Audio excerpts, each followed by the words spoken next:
June 6, 9:44. 03:30 a.m. English Channel aboard LCT 478. The cold, damp air bites into the skin, thick with tension. The engines of the landing craft hum a low, rhythmic drone cutting through the dark, silent sea. Inside, American soldiers shift uneasily, their nerves tightening with each passing second. It's a night like no other, as the world holds its breath. On the deck of the LCT 478, Private First Class John Williams grips the cold steel of the landing craft's rail, staring out into the black abyss ahead. The sound of distant explosions rumbles through the air, a constant reminder that something monstrous is unfolding just beyond the horizon. He's heard the rumors. The Germans have fortified the beaches, turning them into a killing ground. But still, Williams can't shake the sinking feeling in his stomach. He was a farm boy from Iowa just a few months ago. And now, here he is, heading into the jaws of hell. The landing craft bobs over the waves, a single unit among hundreds. The American invasion of Normandy, codenamed D-Day, is about to commence. Williams and his comrades are heading for Omaha Beach, the most heavily fortified of the 5 landing zones. The Nazis have turned this stretch of sand into a fortress. Concrete bunkers, machine gun nests, barbed wire, and mines cover the beach. German soldiers, confident in their positions, wait for the moment to strike. Private Williams doesn't know it yet, but as the ramp of his landing craft falls and he charges onto that blood-soaked shore, history will be made. The war will change forever, and he, along with countless others, will be part of that turning point. 30 minutes to landing, a voice crackles over the radio, cutting through the hum of the engines. Williams tightens his grip on his rifle and looks over at his buddy, Private Tommy Harris, who's barely able to mask the fear in his eyes. Tommy nods, but neither of them says a word. The sound of approaching fighter planes screeches overhead. It's the sound of Allied air superiority, but it doesn't make either man feel any safer. The men on Omaha Beach are about to face something brutal, something that would become a defining moment in the war. June 6, 9:44, 6:30 a.m., Omaha Beach, Normandy. The first wave hits like a crashing storm. The landing craft slams into the sand with a deafening thud, the metallic ramp clanging down into the water. The men charge forward, rifles raised, hearts pounding in their chests. But before they can even take their first step onto the beach, hell opens up. The sound of machine gun fire is deafening. Bullets whiz past, cutting down soldiers around Williams. His boots sink into the soft, wet sand as he races forward, the roar of artillery and the crack of rifle fire surrounding him. He can hear the screams of the men beside him, the choking smell of cordite filling his lungs. His thoughts are a blur. Hun, duck, survive. The German defenses on Omaha Beach are everything the soldiers feared, and more. High concrete bunkers line the bluffs, manned by well-trained gunners. The German soldiers, with their experience in previous campaigns, are ready for the assault. Their fire is precise, methodical. Every step the Americans take, every inch of ground they gain, is paid for with blood. In the chaos, Private Harris is hit. A sharp cry splits the air, and Williams watches in horror as his friend is knocked to the ground. His chest heaves with terror, but there's no time to hesitate. The battle is far from over. Somehow, Williams makes it past the first line of fire. The sand is thick with bodies, and the beach is a slaughterhouse. As the second wave of troops charges forward, the men begin to take cover behind whatever they can. Fallen soldiers, craters, any debris they can find. The artillery barrage from the Navy has softened up the Germans, but not nearly enough. The beach is still a killing field.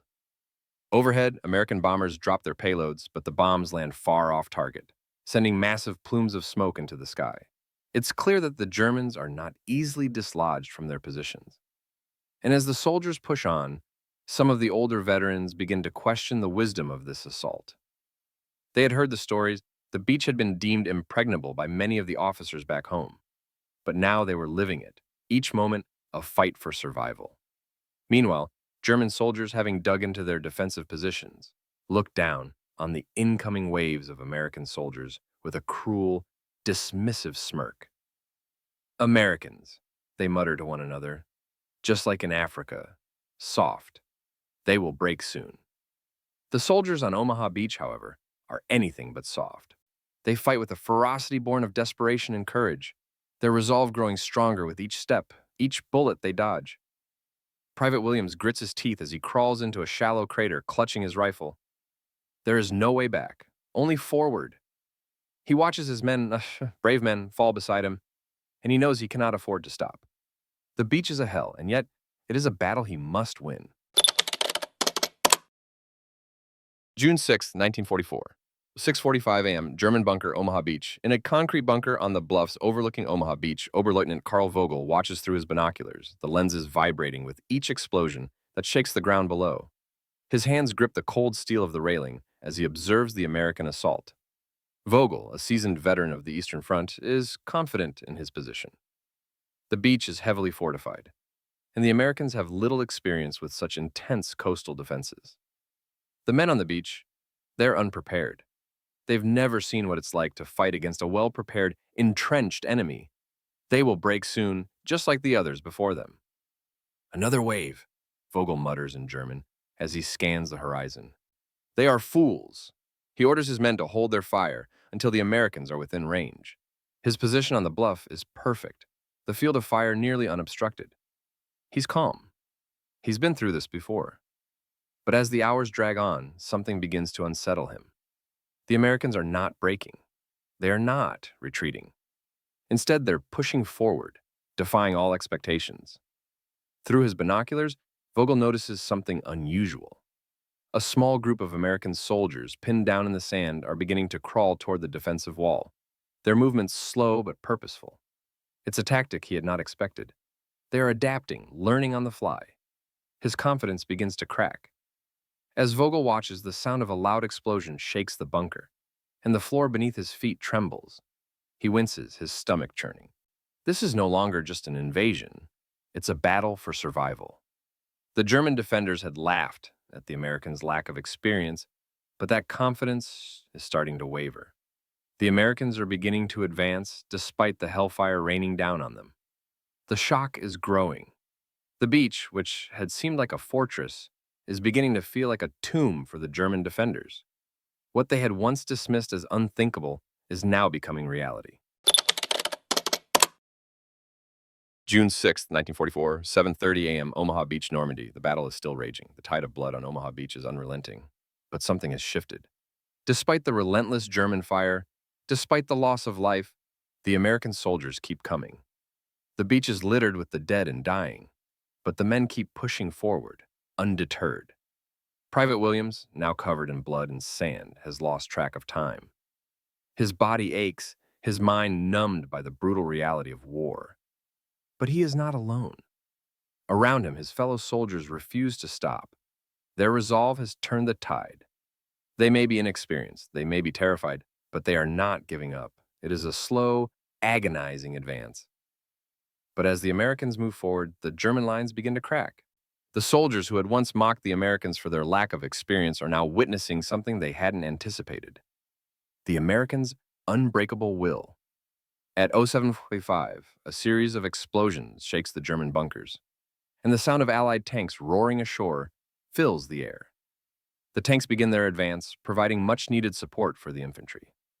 With the tanks leading the way, the German lines are finally breached. The beach, though still littered with bodies, is no longer the impassable fortress it once seemed. The German soldiers, who had once believed they could hold the Americans off with ease, are now fighting a losing battle. Panic begins to set in among their ranks as they realize that the beach, their supposed stronghold, is being lost. Vogel, now in a frenzy, orders a retreat, but it's too late. The tide has turned. The Americans have pushed through. For Private Williams, the battle for Omaha Beach will haunt him for the rest of his life.